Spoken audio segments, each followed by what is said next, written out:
So this is going to be a quick one. I've been working on a project that's based around this Raspberry Pi 3B Plus, and one of the first steps to getting this project started was to desolder the connectors for the Ethernet and the USB.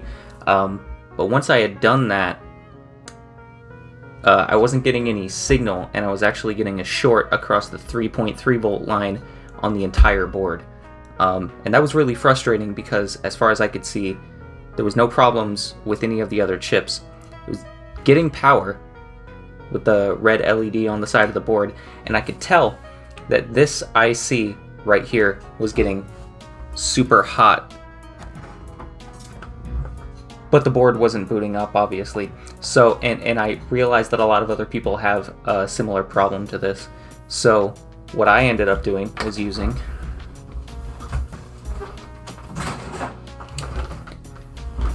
something that looked kind of like this. This is a $12 Harbor Freight hot air gun, and blasting. Well, the hot air gun was what I originally used to desolder the connections originally.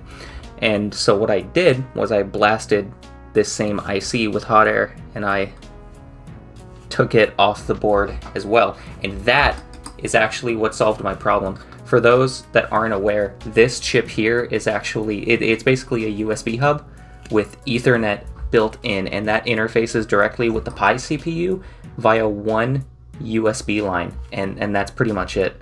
So before, this board was just totally non-functional and it wouldn't boot because it was shorted on the 3.3 volt line.